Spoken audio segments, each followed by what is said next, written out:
الطريق الجداد، كاملين في الطريق الجداد. سلام الله عليكم خوتي خواتاتي العزاز، مرحبا بكم مرة أخرى في قناتكم غوكا انفو. معكم حاتم المرابط. حلقة اليوم غنفضحوا بها بالدليل المخابرات الجزائرية والقصة ديال فبركة فيديوهات عبد المجيد كدبون. كلنا سمعنا قبل من أسبوع عن عودة كدبون من ألمانيا، وعلى أنه تشافى وبوصبع الزرق كان فرحان بزاف بهاد العودة هادي وصفق ليها وفرح بها بزاف. المهم دابا ركزوا معايا باش نفهموا مزيان وبقاو معايا حتى لاخر الفيديو، راه فيه بزاف المفاجآت. نهار جا كدبون من ألمانيا، المخابرات الجزائرية قصدات أن تبين الرجل ديال كدبون مضروبة، زعما راه مصاب في رجليه وما يقدرش يبان واقف أو كيتمشى. وفي هذاك الوقت راه شرحت لكم أن خطة باش الشعب الجزائري ما يتسائلش علاش عبد المجيد كدبون ما بانش وهو كيوصل للمطار كيتمشى أو واقف على رجليه. يوم الأحد خرجت الصفحة الرسمية ديال الرئاسة الجزائرية وعلنات على أن كدبون غيرجع لألمانيا وغيدير عملية جراحية على رجليه بسبب كورونا. كاين بزاف الناس كيسولوا على هاد كورونا، ما حتى مشات الرجل ديال كدبون. راهم واقيلا اكتشفوا سلاله جديده ديال كورونا في الجزائر، الكورونا جديده كتلعب الكاراتي وعتات لينا كدبون من رجليه. المهم الحقيقه غالبا غتكون ان رجليه تقاست لانه مريض بالسكري، وسبحان الله العظيم دائما منين كنصرفقوا الجزائر شي تصرفيقه هي هذيك كدبون كيهرب لألمانيا. وصدق حاجيب فاش قال وغنى الدق تم. من بعد كل الاحداث اللي وقعات كدبون زاد عليه الحال وقرروا انهم يرجعوا لألمانيا. وفينا هي احسن منظومه صحيه في افريقيا، ياك قلتو غير عمليه خفيفه على الرجل وسهله الدار، ايوا ديروها لي في الجزائر، علاش عاوتاني غيسافر المانيا؟ نخليكم بعدا تشوفوا ملخص صغير ديال خلاصه الاحداث اللي وقعت في الداخله اليوم ديال الزياره الامريكيه. 2 1 0 اكشن.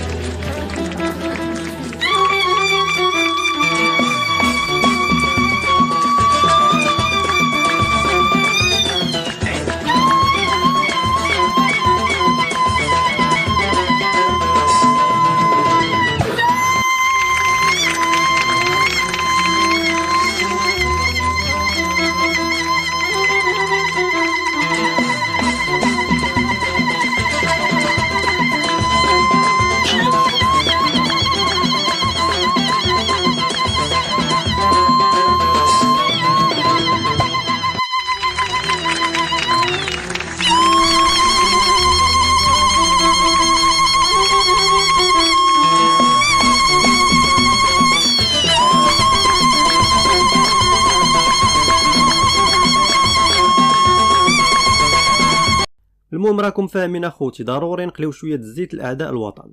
الله يعطيكم الصحه على هاد الزغاريد ديالكم. دابا اجيو كاملين ندخلوا للصحيح، اجيو نتفرجوا في الفيديو ديال كدبون قبل الرجوع ديالو الى المانيا، يعني الفيديو الاول فاش رجع الجزائر. ايتها المواطنات والمواطنون، كما كان مبرمج منذ مجيئي من بدايه الشفاء المانيا، كان مبرمج ان اعود لاستكمال بروتوكول الذي سطره الاساتذه. له بروتوكول ما تبقى الا شيء قصير قليل جدا، ولكن بالضروره لازم ننتهي والا نضيع كاع الشيء اللي ندار من قبل.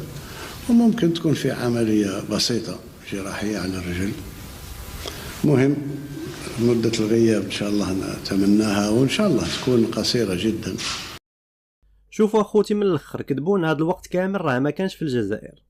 كدبون رجع لألمانيا في 24 ساعه وجا بسرعه غير باش يمضي الدستور والماليه ويبان للشعب باش ما ينقلب عليه حتى واحد ويحترموا الدستور، ورجع بسرعه يكمل العلاج ديالو في المانيا.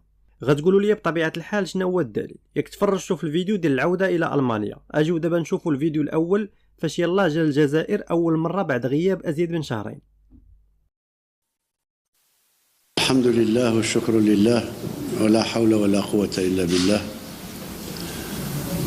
البعد عن الوطن صعيب، ولما تتراكم عليه تزيد عليه المسؤولية أصعب فأصعب.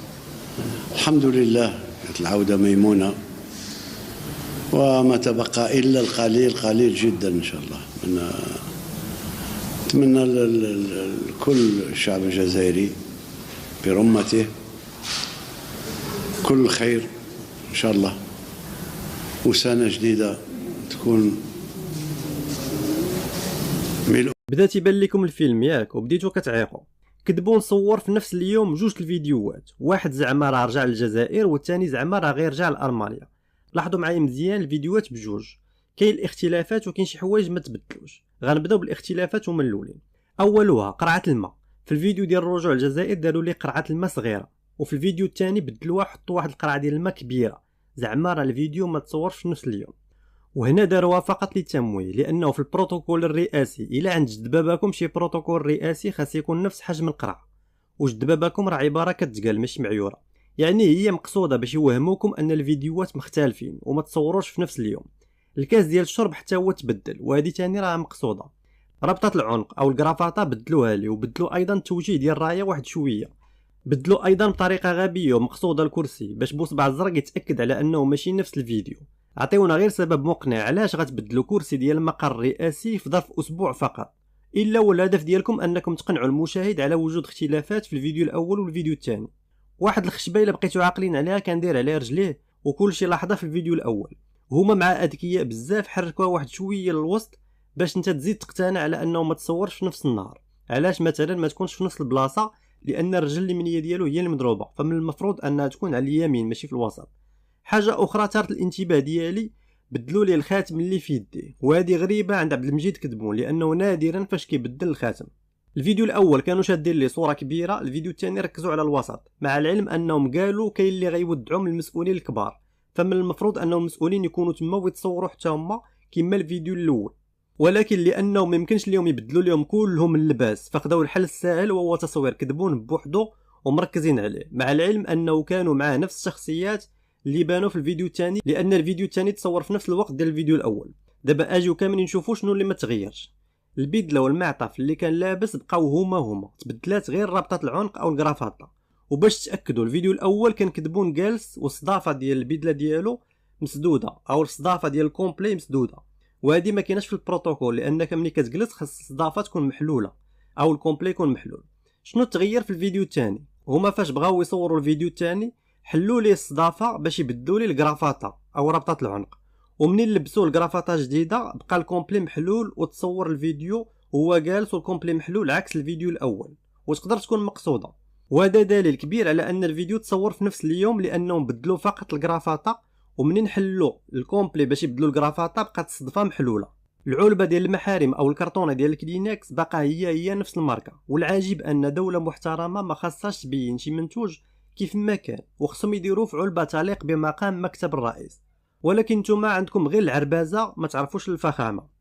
ايضا كاين دليل واحد اخر، الورود راه نفس الورود تقريبا اللي كانوا ونفس المزهريه اللي كانت فوق الطبله، غير هما قلبوا ليها الوجه ديالها او الجهه ديالها، لان نفس الالوان اللي كانوا القدام هما اللي رجعوا من اللور، ويقدروا يكونوا زادوا عليها شي ورده ولا جوج. الميكروفون نفسه غير هما حاولوا يبدلوا شويه المركز ديال الاشياء، يعني حركوا الاشياء وحركوا الميكروفون شويه على اليسار وعلبه الكلينكس حركوها شويه على اليمين. المعقم نفس المعقم اللي كان واللي زاد من الشكوك ديالي واكد لي انهم صوروا في نفس النهار، حتى المعقم حاولوا يبدلوا لي المكان ديالو والجهه ديالو باش بوصبع يتخربق وما يفهمش. التليفون اللي حدا الرايه بقى تقريبا في نفس المكان على الحافه، وهذا مستحيل لان هذا الهاتف لو استعمل مره واحده غيتحرك من البلاصه ديالو بشويه سنتيمترات، وحتى لو افترضنا انه ما تستعملش ما يمكنش يدوز اسبوع وبلا العامله ديال النظافه ما تحركو فاش تكون كتنقي. هادشي الا كان بعد التنظيف ديال هذيك البنيقه اللي عندكم.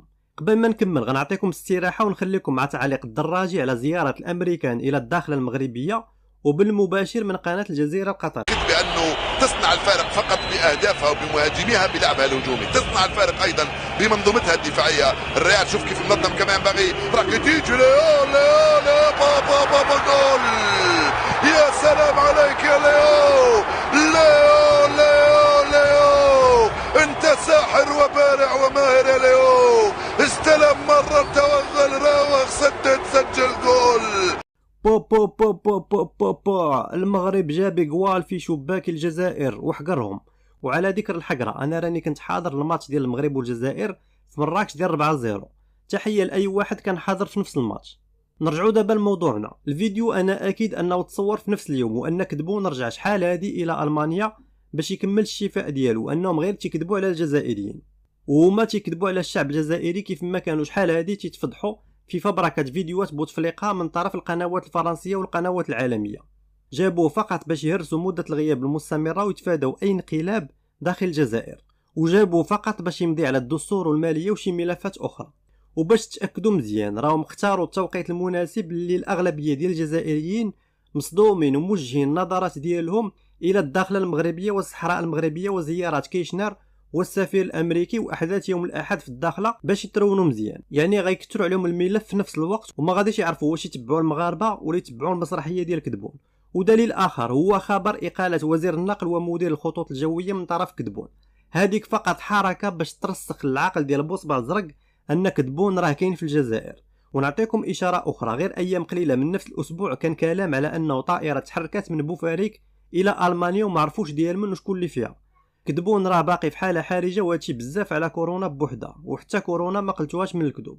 ودائما وكما العاده ومازال كتبهرونا بالتخلف ديالكم والكذوب ديالكم والغباء ديالكم. واكيد ان المخبرين المغاربه اللي معانا غيجبدوا اشارات اخرى ما انتبهتش ليها وغيحطوها لينا في التعليق. اما كاين غير كذب حموده. وبصحتكم بوتفليقه جديد وبصحتكم القالب المغربي. والله يعفو عليكم من مرض اسمه ماراك 19. كان معكم حاتم المرابط. السلام عليكم.